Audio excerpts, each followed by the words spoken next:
Bienvenue à tous et à toutes dans le Gopalji Mandir. On va lire ensemble un verset Srimad Bhagavad Gita.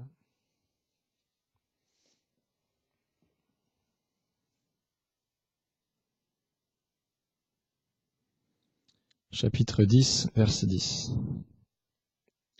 Tesham satata yuktanam bhajatam priti purvakam dadhami buddhi yogam tam yena mamupayanti te. À ceux qui m'adorent avec amour, désirant ardemment mon association éternelle, j'accorde la connaissance transcendantale par laquelle ils peuvent venir à moi. Commentaire. Selon Srila Vishwanath Chakravarti Thakur, Arjuna pourrait poser cette question. Selon tes paroles, tes dévots atteignent la satisfaction et la félicité par l'accomplissement de ton service de dévotion. Il est donc clair qu'ils sont au-delà des influences de la nature matérielle.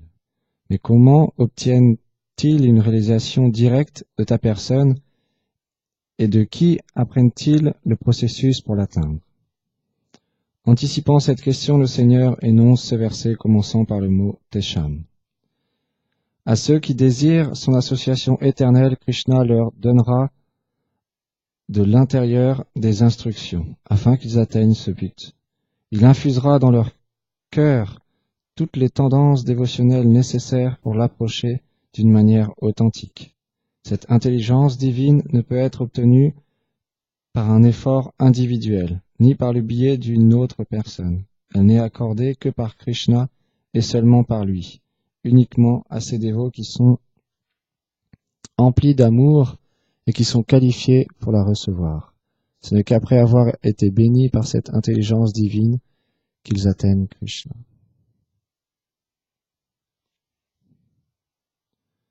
À ceux qui m'adorent avec amour, désirant ardemment mon association éternelle, j'accorde la connaissance transcendantale par laquelle ils peuvent venir à moi.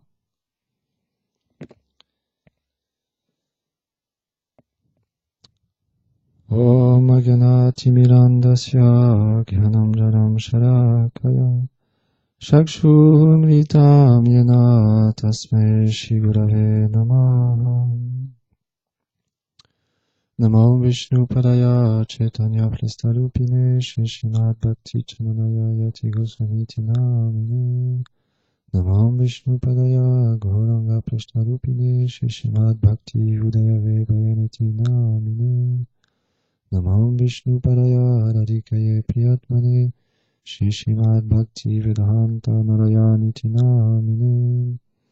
Namo Vishnu Padaya Krishna Prastaya Bhutale Shrimati Bhakti Pragyana Keshavati Namine. Namo Vishnu Padaya Gaura Prastaya Bhutale Shrimati Bhakti Pramodaya Puri Goswamiti Namine. Namo Vishnu Padaya Krishna Prastaya Bhutale Shrimati Bhakti Vedanta Swamiti Namine. Namo Vishnu Padaya Krishna Prastaya Bhutale Shrimati Bhakti Siddhanta Sarasvati Namine. Jai Shri Krishna Chaitanya Prabhu Nityananda Shri Advaita Gadadhar Shivasadi Gaur Bhaktavrinda. Hare Krishna Krishna Krishna Hare Hare Hare Rama Rama Rama Hare Hare. Vanchakarpatarubhyacha kripa sindhubhyacha patitanam pavanebhyo vaishnavebhyo namo namaha.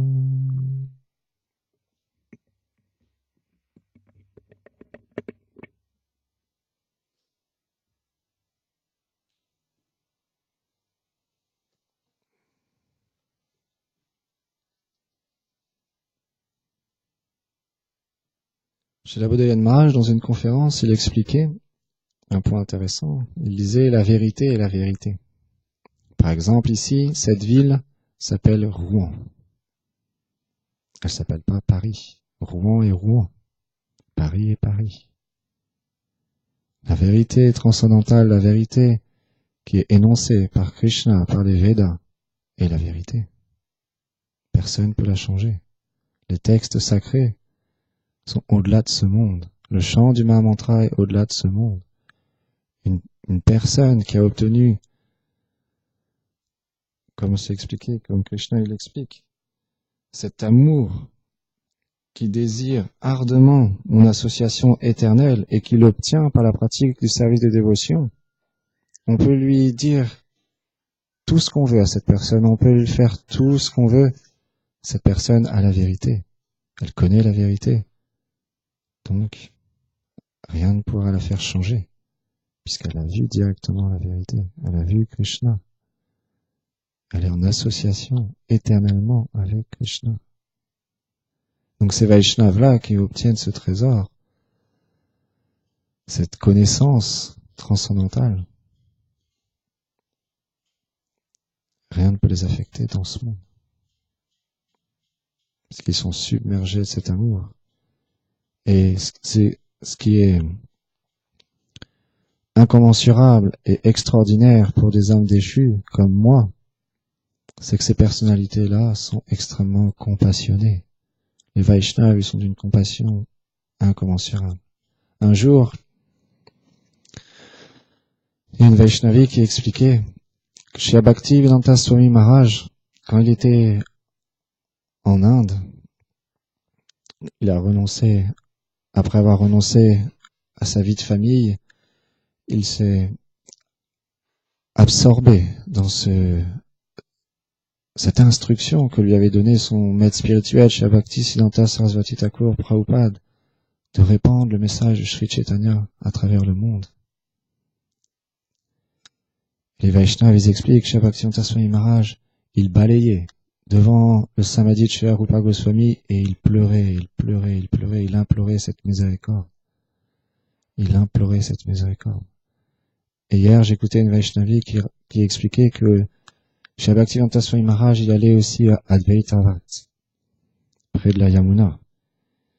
Et tous les jours, il allait à cet endroit, il y avait un pujari. Il venait, qui faisait son service, il voyait cette personnalité dans un coin isolé et pleurait. Et les jours passèrent et un jour, il l'a approché. Il lui a demandé, est-ce que j'aimerais vous poser une question? Pourquoi vous venez ici et vous êtes dans cet état de lamentation? Chez Bhaktivedanta Swami Maharaj, humblement, on lui a répondu, mon maître spirituel m'a donné une instruction très importante que je porte sur ma tête, qui est de répandre à travers le monde ce message de Sri Chaitanya Mahaprabhu. Et ça fait 40 ans qu'ils sont passés, j'ai toujours pas comblé son désir. Je suis dans les traces des Vaishnavas qui viennent pleurer ici et implorer cette miséricorde. Donc, je viens à cet endroit pour ça. Et pendant quelque temps après, le Pujari, il a plus vu chez Abhay Chanande Bhaktivedanta Swami Maharaj. Et des années après, un jour, il faisait toujours son service, et il a vu plein d'occidentaux passer devant son temple. Et là, il a été émerveillé, il s'est demandé qu'est-ce qui se passait, et quelqu'un lui a donné un magazine Back to Godhead. Il a feuilleté et il a vu la photo. Oh, c'est mon ami, cette personne-là, qui venait tous les jours pleurer, Bhaktivedanta Swami Maharaj. Il était rempli de joie et d'émerveillement de voir qu'il avait réussi à combler le désir de son maître spirituel. Il s'est empressé d'aller au temple ISKCON Krishnavara Mandir à Vrindavan et d'aller partager la gloire des Vaishnavas. Comment il pleure pour nous, pour venir nous aider, pour venir nous sauver. Cette Vaishnavi qui parlait, elle expliquait, Bhaktivedanta Swami Maharaj, il aurait très bien pu rester au Samadhi chez Rupa Goswami, faire son bhajan et quitter son corps à cet endroit. Un pur dévot n'a rien besoin, simplement pour combler le désir de son maître spirituel, pour suivre l'instruction qu'il lui avait donnée, pour nous qui sommes si déchus, qui avons tellement besoin de cet amour. Dans ce monde, on entend les voitures passer. Tout le monde va au travail, tout le monde court après l'argent, tout le monde court après le temps, après une quelconque satisfaction. Et un jour, chez Bhaktivedanta Narayana Maharaj, dans une morning walk, une marche du matin avec les dévots, il a vu des vaches, et donc il a changé sa direction pour aller voir les vaches. Les vaches sont les animaux préférés de Krishna. Et quand tous les dévots sont arrivés, les vaches se sont enfuies. Au loin, elles avaient peur. Et chez Bhaktivedanta Narayana Maharaj, il a commencé à pleurer. Il s'est retourné vers les dévots et il leur dit, vous voyez, ils savent qu'ils vont bientôt être amenés à l'abattoir. Ils le sentent. Ils voient, et là, ils peuvent rien faire. Ils vont être amenés à l'abattoir. Je pleure pour eux. Je peux rien faire pour eux. Et vous-même, un jour la mort viendra. Je pleure pour vous. Je veux que vous obteniez ce trésor. Je veux que vous deveniez qualifiés. Les Vaishnavas, ils pleurent pour nous donner la miséricorde. Ils sont extrêmement compassionnés. Ils voyagent à travers le monde pour transmettre ce savoir, pour transmettre cette connaissance. Et on peut voir, bien que ces Vaishnavas-là, ils sont sur une autre plateforme, extérieurement, parfois, on voit même la fatigue vient et ils continuent à faire leur service. On a eu l'occasion de voir des Vaishnavas ici.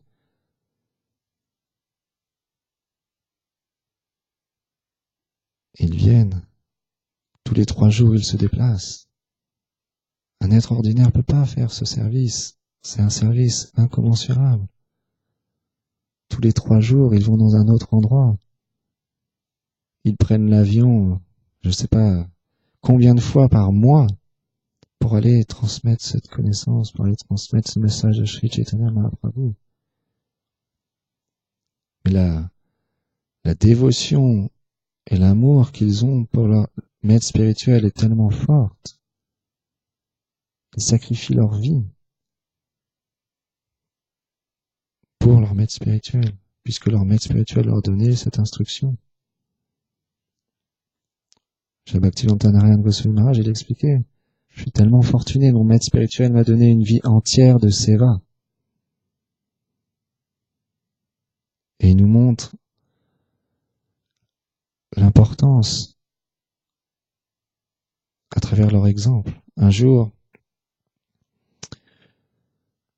pendant les parikrams, tous les jours, dans la mat de Shri Bhaktivedanta Narayana Goswami Maharaj, avant le Harikatha, il y a des dévots qui sont mis en charge de faire des bhajans sur les chants de nos acharyas. Glorifier les Vaishnavas, glorifier le Guru, glorifier Guru Parampara, Gauranga, Nityananda, Radha Krishna, chanter le Mahamantra. Tous les jours, pendant le parikram, il faisait ce service-là. Et habituellement, chez Bhaktivedanta Narayana Goswami Maharaj, il arrivait juste au moment de la Harikatha, et un jour, il est arrivé en avance. Par l'arrangement de Krishna, les Vaishnavas sont comme ça. Et il est arrivé en avance, et quand il est arrivé, il n'y avait personne. Une quinzaine, une vingtaine de personnes, sur des centaines et des centaines de milliers de personnes. Et donc il s'est assis. Il a attendu. Et à un moment donné, plus le Harikatha se rapprochait, plus tout le monde arrivait au moment où le Harikatha allait commencer. Et il a parlé, il a expliqué. Vous ne comprenez pas l'importance de chanter ces chants. Les Vaishnavas, ils donnent leur cœur à travers ces chants. Ils sont extrêmement importants. C'est ce qui va nous permettre d'être éveillés pendant le Harikatha, qui va nous permettre d'être connectés et de recevoir cette miséricorde en chantant ces chants. Donc c'est extrêmement important. Retournez à vos activités si importantes. Il a repris un peu les Vaishnavas. Quand les Vaishnavas mettent des choses en place, c'est pour notre bien. Si on les néglige, c'est nous-mêmes qui en payons les conséquences, puisqu'on ne comprend pas l'importance de ce service. Mais quand on suit, graduellement, les Vaishnavas deviendront de plus en plus satisfaits par notre service, notre persévérance et notre détermination. Là, c'est expliqué. Krishna, il explique. À ceux qui m'adorent avec amour, désirant ardemment mon association éternelle. Ça doit venir de nous. Ardemment le désirer. Un jour, chez Abodhan Maharaj, il expliquait, par exemple, si à Paris, d'un seul coup,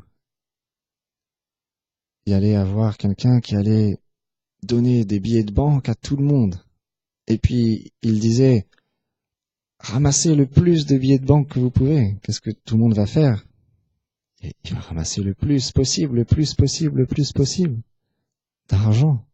Dans ce monde, tout le monde court après l'argent. De la même manière, quelqu'un qui comprend l'importance du service de dévotion, l'importance du chant du Saint-Nom, va le désirer ardemment. Et on ne négligera pas. Simplement, pour le moment, pourquoi on n'a pas encore ce nectar dans notre cœur? Parce qu'on ne comprend, les Vaishnavas ils expliquent, c'est parce qu'on ne comprend pas encore pleinement ce que l'on fait. Quand on chante le mantra, c'est directement chez Shri Radha et Krishna. Le Harinam n'est pas différent de Krishna lui-même. Donc, on se connecte directement, on devient associé avec Shri Radha et Krishna à travers ce chant du Mahamantra. Simplement, il y a des personnes qui en ont pleinement conscience et qui lui chantent d'une manière pure, dû à ce désir intense et à cette foi pleine, cet amour dans le chant. Et d'autres, une certaine connexion, une certaine compréhension, mais qui n'est pas encore complète. Donc le désir de pratiquer la vie dévotionnelle, le désir est véritablement important. Et comment graduellement développer un désir ardent, ça se dit, ardent. Pour la pratique dévotionnelle, c'est par l'association. Tous les Vaishnavas expliquent, en étant associés avec des Vaishnavas plus élevés, plus avancés spirituellement, nous-mêmes, graduellement, on désirera ardemment atteindre ce but. Un jour, chez Bhakti-Vedanta Goswami Maharaj, il racontait un divertissement dans Srimad Bhagavatam extraordinaire pour glorifier les Vaishnavas, la puissance des Vaishnavas. Un jour, Narada Muni, il est allé voir Krishna pour lui poser une question. Narada Muni est un grand sage et il a cette bénédiction de pouvoir voyager à travers les différentes planètes, systèmes planétaires, et d'aller voir directement Narayan. Et quand il est arrivé, il lui a posé cette question.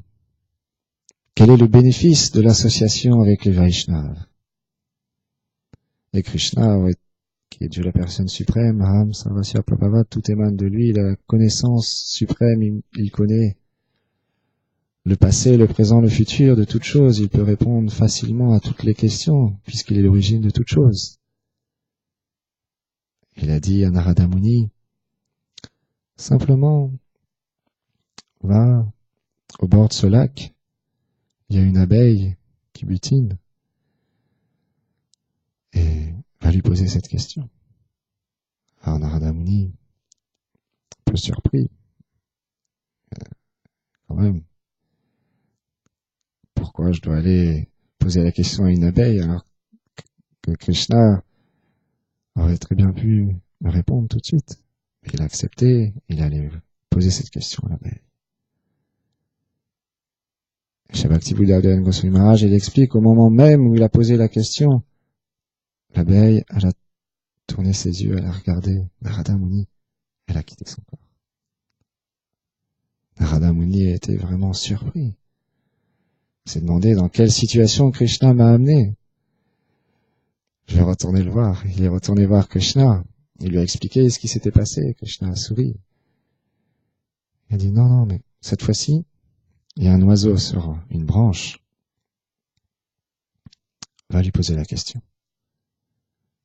Narada Muni a accepté. Il est allé voir l'oiseau. Il lui a posé la même question. Quel est le bénéfice de l'association avec les Vaishnavas? L'oiseau s'est retourné vers Narada Muni. Il a vu Narada Muni. Il a quitté son corps.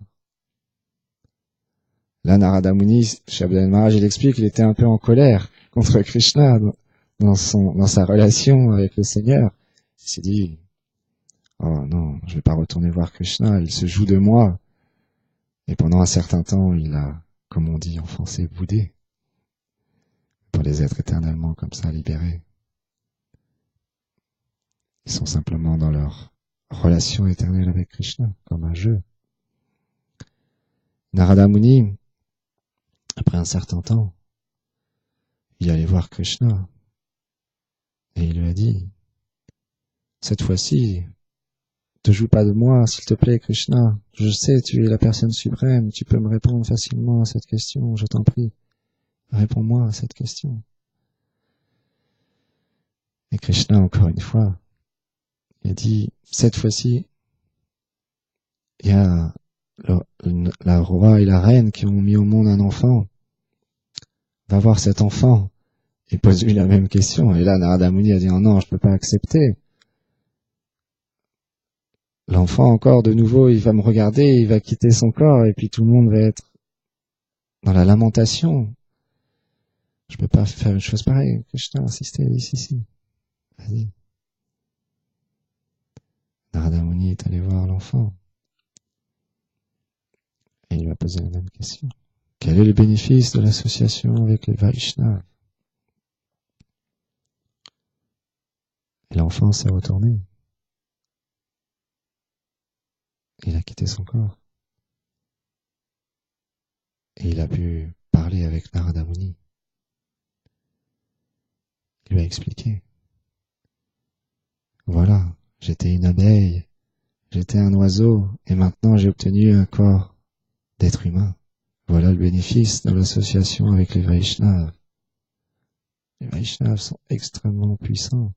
Shri Bhaktivinoda Thakur, dans un des chants, il explique rien que le voir un Vaishnava, ça nous nettoie complètement de tous nos péchés. C'est plus bénéfique même que prendre un bain dans le Gange. Rien que de voir un Vaishnava.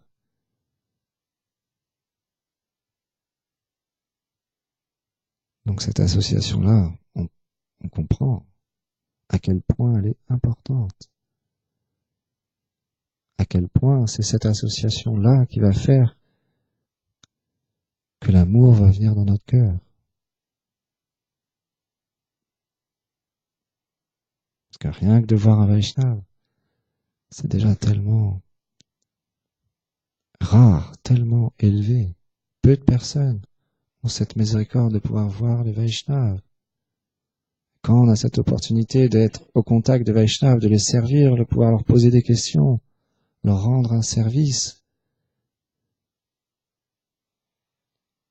on a gagné le jackpot. On a obtenu le plus grand trésor. Donc on va faire extrêmement attention à ne pas offenser de tels Vaishnavas. Chez Abodhan Maharaj, dans une de ses conférences, il explique on doit développer l'humilité. Prendre exemple sur Chaitanya Mahaprabhu. Un jour, il y avait un grand pandit, Keshava Kashmiri, très réputé à travers l'Inde entière pour son érudition et sa connaissance des textes sacrés. Et son idée était d'aller dans différents endroits pour défier tout le monde et devenir le plus grand de tous les érudits. Et à cette époque-ci, à Navadvip, là où était Sri Chaitanya Mahaprabhu sous le nom de Nimai Pandit, Nimai, il y avait beaucoup d'érudits. Alors Keshava Kashmiri a envoyé une lettre en disant qu'il allait venir pour défier le plus grand des érudits de Navadvip. Alors ils se sont réunis et ils ont mis un plan. Shabodhan Maharaj explique, l'idée était que il allait défier Nimai Pandit, Chaitanya Mahaprabhu. À cette époque-ci, il était jeune et il enseignait au bord du Gange les textes sacrés, les Védas, à d'autres étudiants plus jeunes que lui. Et donc, ils ont émis le plan que si il gagnait le défi contre Nimai Pandit, alors simplement il pourrait dire « Oh, c'était qu'un enfant, quelle est la gloire de... C'était qu'un jeune étudiant, quelle est la gloire de vaincre un jeune étudiant ?» Et si, par chance, Nimai Pandit défie Keshava Kashmiri, alors on pourra dire que tu n'as pas besoin de défier nous-mêmes, puisque tu as perdu contre un enfant, contre un jeune étudiant. Alors, Keshava Kashmiri, quand il est arrivé, ils lui ont envoyé une lettre simplement en disant qu'il allait défier Nimai Pandit. Quand il est arrivé, il demandait partout, « Où est Nimai Pandit? Où est Nimai Pandit? Où est Nimai Pandit ?» Alors ils lui ont indiqué l'endroit où il était, au bord du Gange, en train de donner des cours. Et quand il est arrivé, il a dit, « Qui est Nimai Pandit ?» Alors, chez Chaitanya Mahaprabhu, Nimai s'est avancé, humblement, a dit, « Je ne sais pas si je suis un pandit, c'est moi, Nimai. » Simplement, il a répondu Nimai. Une extrême humilité. Et là, Keshava Kashmiri, dans ses pensées, il disait, oh, ce n'est qu'un enfant. Pourquoi ils m'ont se posé des questions? Pourquoi il se retrouvait à être défier un jeune? Il le considérait comme un enfant. Et il a dit, Keshava Kashmiri a demandé à Nimai, sais-tu qui je suis? Je suis venu ici pour te défier.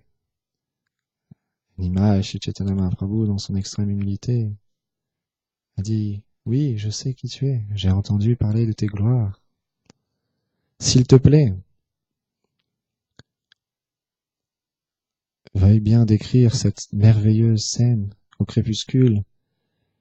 Et il y avait des reflets dans le Gange. Et Sri Chaitanya Mahaprabhu a demandé à Keshava Kashmiri de décrire cette merveilleuse scène. Et en un instant, à la vitesse du vent, Shabodhan Maharaj, il explique, il a créé 100 versets avec une érudition et tellement rapide. Sri Chaitanya Mahaprabhu, Nimai, qui est Krishna lui-même, il a juste pointé un verset qu'il avait cité parmi tout cela et expliqué, est-ce que tu peux m'expliquer en détail ce mot, ce mot, ce mot? Et là, Keshava Kashmiri, il était à l'intérieur de lui, il était défait, il devenait rouge, puisqu'il avait cité ces versets à une telle vitesse que personne pouvait même les redire, tellement ils avaient cité vite. Et en plus, il s'est aperçu qu'il y avait des fautes dans le verset qu'avait énoncé Sri Chaitanya Mahaprabhu, alors il était complètement défait. Mais Shabdan Maharaj, il explique, dans une telle situation, comment nous-mêmes on réagirait. Il dit, on se dirait, ça y est, alors, t'es venu ici pour me défier, et maintenant, tu vois qui je suis, moi aussi, je suis un pandite. T'es peut-être un grand pandite, mais regarde, moi, je t'ai défié. On aurait cette tendance à faire ça, à écraser notre personne.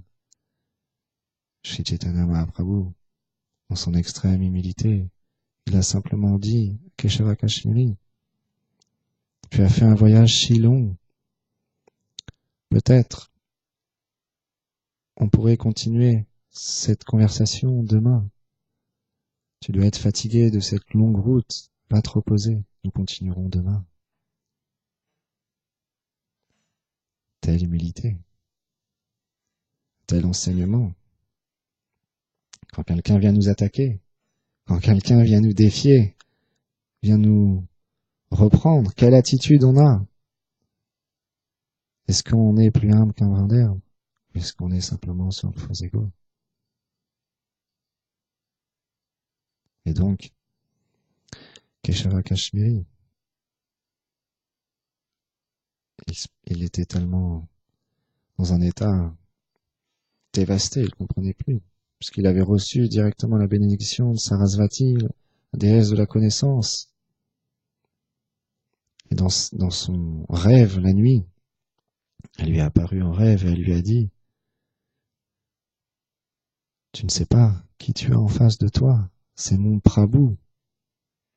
Je ne peux pas être présente, je ne peux pas être avec toi devant mon Prabhu. Abandonne-toi à lui. Keshava Kashmiri a compris que c'était la personne suprême qui était en face de lui et s'est abandonné au pied de Sri Chaitanya Mahaprabhu et a demandé pardon. Donc nous-mêmes, dans notre vie dévotionnelle, les Vaishnavas ils expliquent qu'on va faire extrêmement attention envers les Vaishnavas. On ne sait pas qui est qui. Nous ne savons pas qui est qui. Donc dans notre attitude, on doit être extrêmement prudent, extrêmement humble. Puisque comme nous sommes dans cet hôpital, on vient dans cet hôpital avec plein de maladies. Les Vaishnavas expliquent, l'hôpital de Sri Chaitanya Mahaprabhu, c'est pour les personnes qui acceptent et qui comprennent qu'ils ont une maladie. Donc ils viennent dans cet hôpital pour guérir. Dans cette guérison, il va y avoir des obstacles, dus à notre faux ego, dus à notre compréhension, je suis tellement grand, je suis tellement spécial. Bien qu'au fond de nous-mêmes on souffre, bien qu'au fond de nous-mêmes on a tellement de défauts et de désirs, on pense, je suis spécial comme Keshava Kashmiri. J'ai la connaissance de comment servir mon Gurudev. C'est moi le plus grand des disciples. C'est moi qui sers le mieux dans ce temple. Je dois être respecté. Dans ce monde, tout le monde a cette tendance-là. Shabodhan Maharaj, il explique, c'est l'âge de Kali. Tout le monde a cette tendance de croire qu'il est spécial. Tout le monde pense ça. L'humilité est extrêmement difficile à obtenir. Simplement quand on comprend, les Vaishnavas, ils servent tellement mieux que moi. Ils ont tellement de qualités. Je fais un service tellement insignifiant. Je n'ai aucune qualité en moi. Jai Shishinita Vijamba Shishinanda Shunita.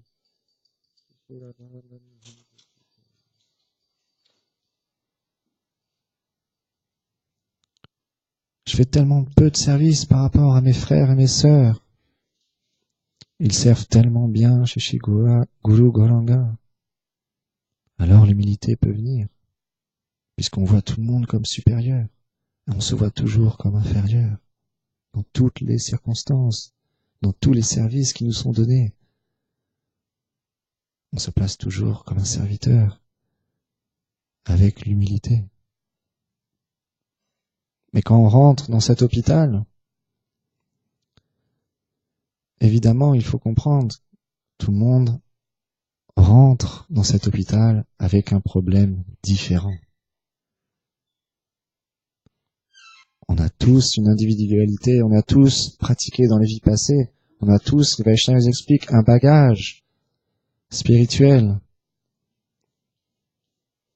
qui font qu'on a plus de facilité pour tel ou tel service, que tel ou tel service on devient plus expert alors qu'un autre service moins expert.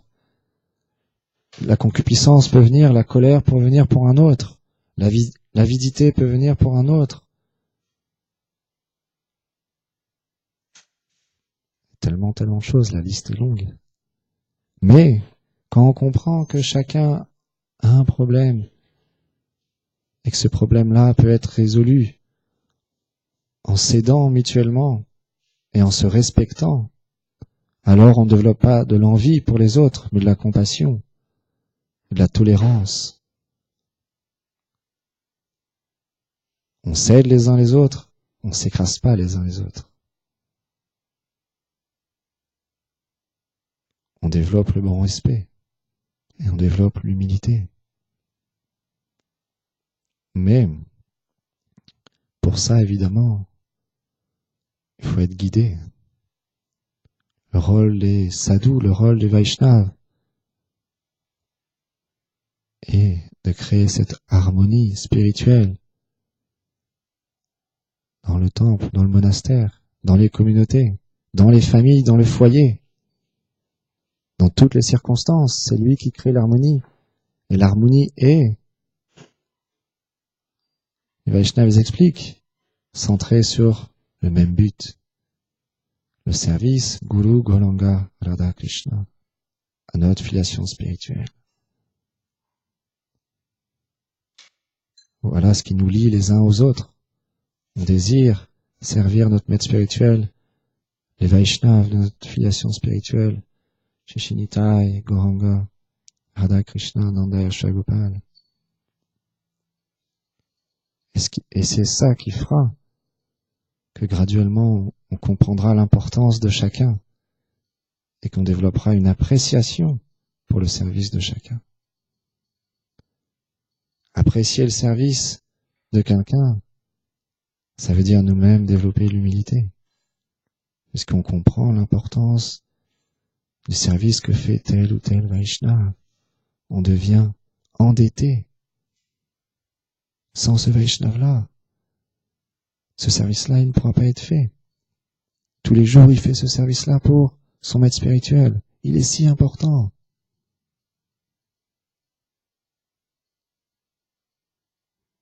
De cette manière-là, on développera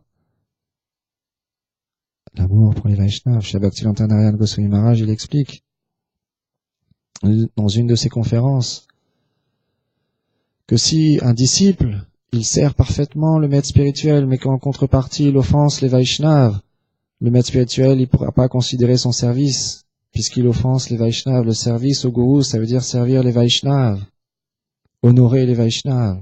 Ça fait partie du service au maître spirituel. Srila Narottam Das Thakur, dans un des chants, Kirupe Paribo Seva. Hélas, je suis si déchu qu'aucune once d'affection pour Shri Guru et les Vaishnavas n'apparaît en mon cœur. Comment dès lors obtiendrai-je le service de Bhagavan si nous-mêmes nous n'obtiendrons pas ce désir de servir les Vaishnavas, le maître spirituel? Comment on peut servir directement Radha et Krishna? Chez Bhakti Lakshak Shiladev Goswami Maharaj, il explique qu'il n'y a qu'un fou qui veut servir directement Radha et Krishna. On sert les Vaishnavas qui sont connectés à Shri Radha et Krishna, qui ont cette connaissance dans leur cœur. Mon mental, toujours absorbé en des quêtes matérielles, ne me permet pas de développer ne serait-ce qu'un peu d'amitié pour les Vaishnavas. Quand on comprend notre situation, notre mental est tellement absorbé dans tellement de désirs, tellement de plans. On fait tellement de plans. Une Vaishnavi, elle expliquait.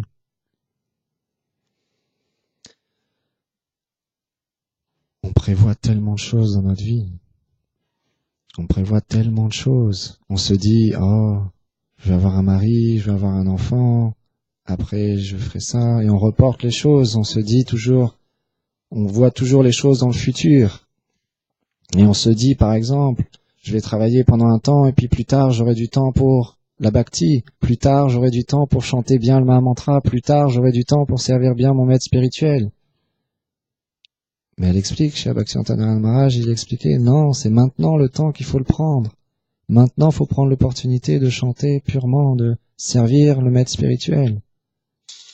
Jai Shri Nishingadeva Bhagavan. Puisqu'il expliquait,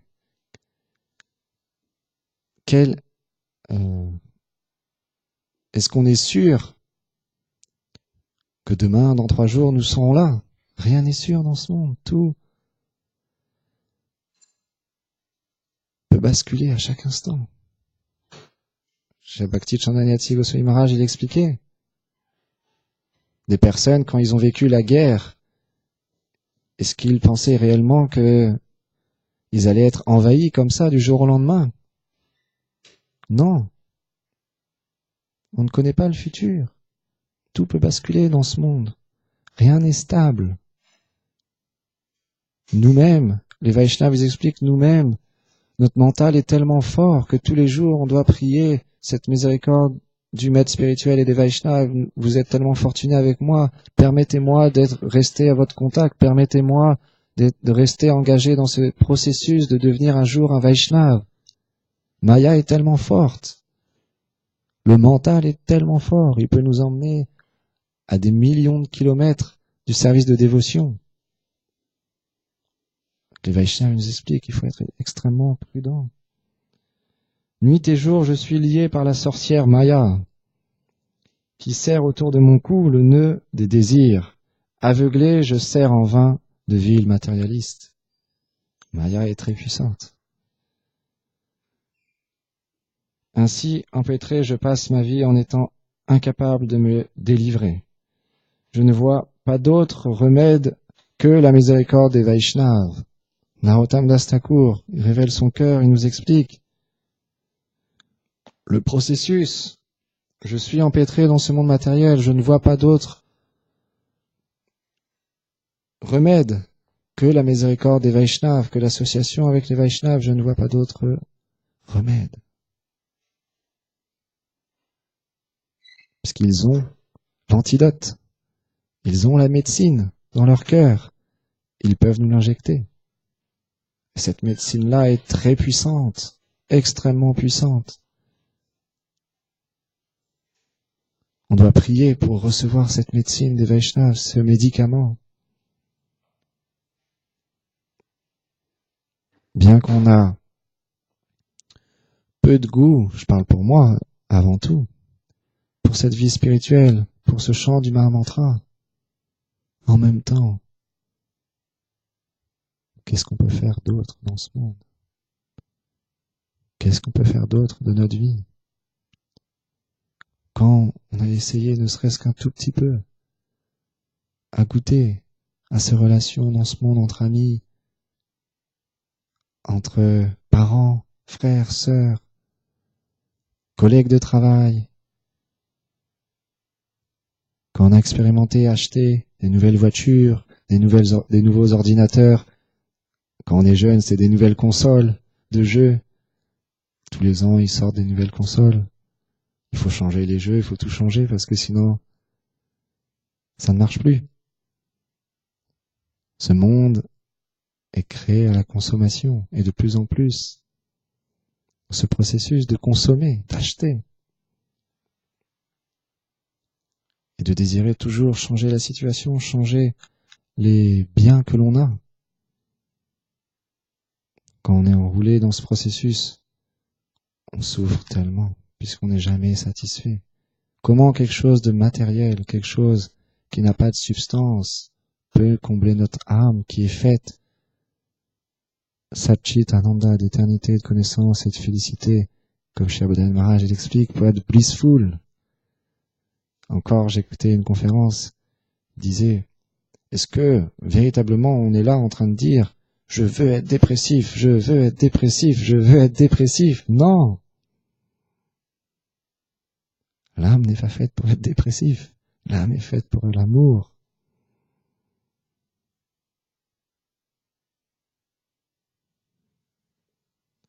Narottam Das prie, ô vénérable Vaishnava, vous ne voyez jamais les défauts d'autrui.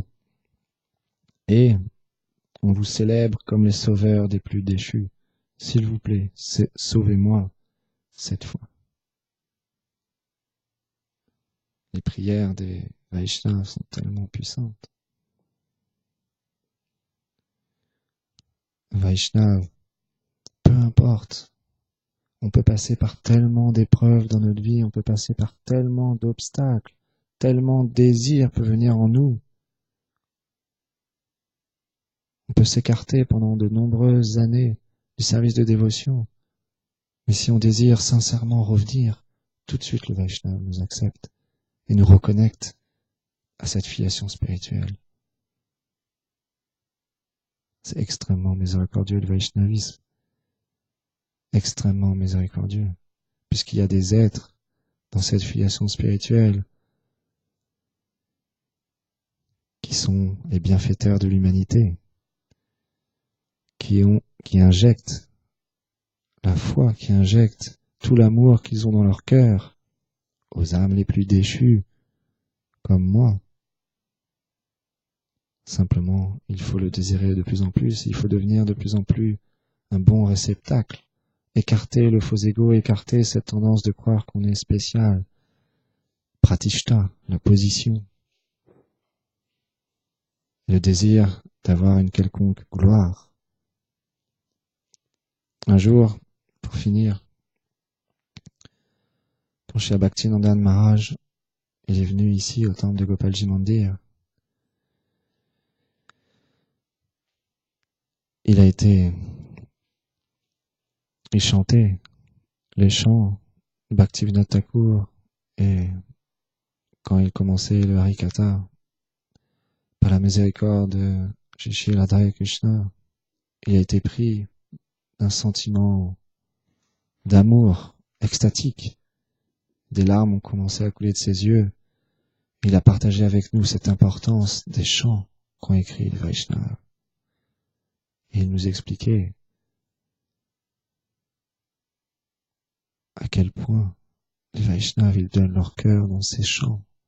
Ils sont extrêmement importants de les chanter avec une bonne compréhension et avec une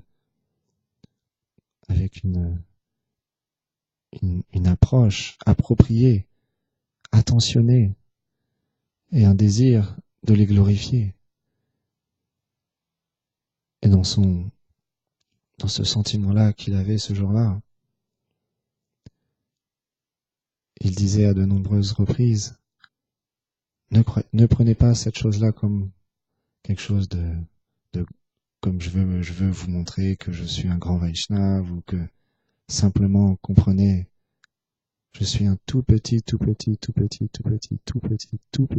serviteur de leur miséricorde. Toute leur gloire leur revient à eux. C'est eux qui sont extrêmement miséricordieux. C'est eux, toute la gloire revient à eux. Quand on est amené à faire un service pour le maître spirituel, les Vaishnavas nous montrent l'exemple. Toute la gloire revient à lui, à eux, la filiation spirituelle. C'est eux qui me donnent une infime goutte de nectar et de dévotion, puisque je suis inqualifié, j'ai aucune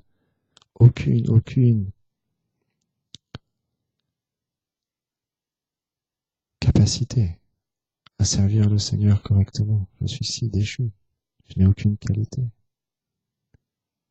Simplement, ils sont extrêmement miséricordieux avec moi. Go Premanande Hari Baba.